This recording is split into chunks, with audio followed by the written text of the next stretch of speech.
Good evening, everyone. Thank you for joining us for KREM 2 News 10 at 10, where we give you more news in less time. I'm Whitney Ward. Let's get started. We begin with developing news tonight out of Okanogan County. 2 people are dead and another is hurt after a shooting near Tonasket. According to the Okanogan County Sheriff, that shooting happened around 1 p.m. today. We know there were at least 2 people involved who were firing weapons, 2 shooters, as well as 1 other person who was also involved. That person who was injured was taken to Harborview Medical Center in Seattle. Officials say the scene is safe now. The sheriff's office is currently investigating. And of course, it's still a developing story, so we'll bring you updates as soon as we have them. And now to Nightbeat with a quick look at the day's top stories. Jury deliberations continue tomorrow in Pend Oreille County in the trial of Riley Hillstad. He is accused of murdering Jason Fox from Newport nearly 2 years ago. Hillstad faces several charges, including first-degree murder, kidnapping, unlawful disposal of human remains, and tampering with evidence. The woman that this morning he had a conflict with, they've been together for about 2 years now, and for about the first couple months nothing happened, and then the cops were here twice a week. Apartment residents in Spokane Valley asked to evacuate this afternoon during a SWAT standoff. Authorities were called in just before 9 a.m. for a domestic violence order violation. We're told Spokane Valley police, crisis negotiators, and SWAT team members all tried to convince the suspect, now identified as Kalen Weiss, to surrender. They say Weiss, though, was not cooperative and threatened to hurt himself and deputies. Police ended up deploying flashbangs and the canine to bring him into custody. Authorities say Weiss does have a previous criminal history involving driving with a suspended license, DUI, assault, harassment, and kidnapping. Spokane County Sheriff's Department investigating a body discovered in the Spokane River near the Downriver Golf Course yesterday. Riverside State Park Rangers had responded to a report of a possible body in the river. First responders then located and recovered those remains. Major crimes detectives are now investigating as they work to figure out what happened prior to Sunday's discovery. It's still unclear exactly how the person died. And that was your Night Beat. So to learn more about any of these stories, just text the word night to 509-448-2000. We'll send them right to your phone. In your national news, tomorrow the House Select Committee investigating the January 6th attack on the Capitol holds its 4th hearing. You know, we've all been through a lot over the last several years. A global pandemic, a divisive election, a tragic day in our nation's capital. The 4th hearing of the House Committee investigating that riot will focus on former President Trump's efforts to pressure state election officials into overturning the 2020 election. On Tuesday, key witnesses include a GOP leader in Arizona's state legislature and Georgia's Secretary of State. Georgia election worker Shay Moss, who was falsely accused by the former president of a fake ballot scheme, will tell the committee about death threats she received. In the meantime, former Vice President Mike Pence gave a speech in Chicago today, not to discuss the attack, but only made a brief indirect reference to January 6th. Members of the committee say they have not ruled out a subpoena for him to testify.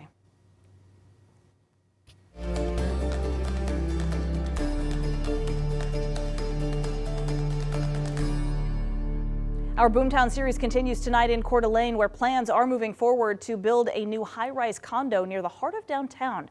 That project is getting some mixed reactions, though, some welcoming the growth, others, though, wanting the Lake City to stay the way it is. KREM 2's Kyle Simchuk looks into the plans. This lot of dirt may not look like much now, but in 2 years, it'll be home to a 200-foot tower of condos across the street from McEwen Park and a stone's throw away from the Coeur d'Alene Resort. There's always a new building being built. There's always something changing. Lacey Moen would know. She grew up here and has owned Earthly Beauty Bar for 12 years. It's right next to where the high-rise is going up. I'm not looking forward to the construction. You know, my building might shake. The building, called the Thomas George, will be about 17 feet shorter than the resort and will feature 60 luxury condos ranging in price from $750,000 to $2 million. A realtor working with the developer tells KREM 2 that roughly a third of the condos have already been reserved. The Thomas George will have several retail shops on the lower levels. Tenants have access to a 24-hour gym, virtual golf, and an indoor-outdoor pool. There's been a lot of talk about it. I have a very eclectic clientele. It goes from people who don't want to see Coeur d'Alene grow. It goes from people who think the more the merrier. I think at the end of the day, you cannot control a town. I think you just have to ride the wave, and if you love it, stay. If you don't, go. Others we spoke to off camera say they're worried about the tower blocking views of the lake. It's definitely hard for people to go through change and to watch things evolve. Moen thinks the new high-rise will help her business, but she'd like to see more affordable options as well. Right now, we definitely have a need for housing that is not just affordable, but accessible. Construction is scheduled to begin this summer. It'll take 2 years to build. Reporting in downtown Coeur d'Alene, Kyle Simchuk, KREM 2 News. And coming up in about 10 minutes, we'll continue our Boomtown coverage and introduce a new type of construction project happening right now in Liberty Lake, so stay tuned for that. In the meantime, in other Northwest news, Yellowstone National Park set to reopen its southern loop at 8 a.m. on Wednesday. Park officials said they'll use $50 million in federal highway money now to speed up road and bridge repairs. Officials plan to open the northern loop within 2 weeks after previously declaring that it would likely stay closed through the summer. Extensive flooding in the northern part of the park and surrounding areas wiped out bridges, roads, and even homes. Park officials say more than 10,000 people had to evacuate.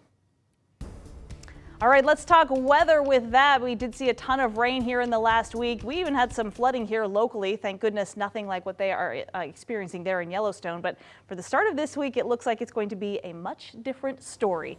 And we're grateful for that. Chief Meteorologist Jeremy Legoo is outside right now enjoying a beautiful summer night.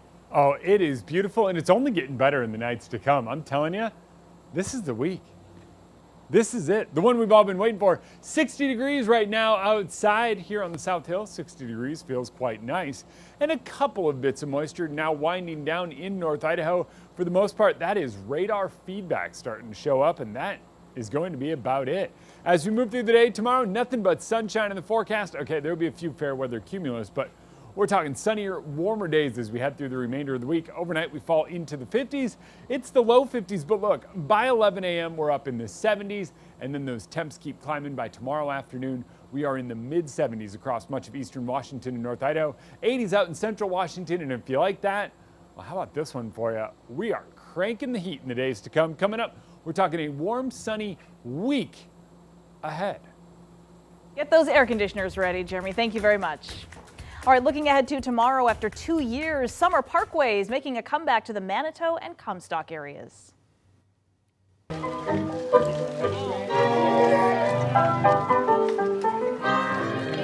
So during the event, the community can bike, walk, or even skate along a 4-mile closed road course around the Manitou Comstock neighborhoods.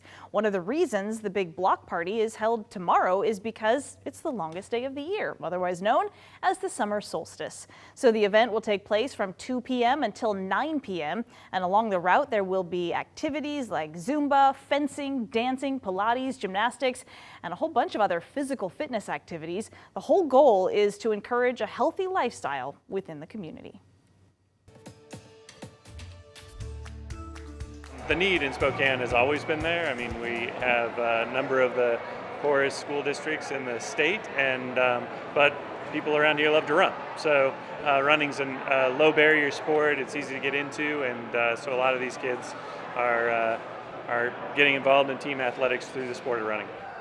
Running shoes given to local high school athletes today as part of the 2022 Fleet Feet National Conference in Spokane. This afternoon, more than 150 local students were given brand new running shoes and athletic gear. The shoe company, Saucony, partnered with local high school coaches and administrators. They identified students who struggle to pay for their own athletic gear, and those students were then handpicked to attend this giveaway.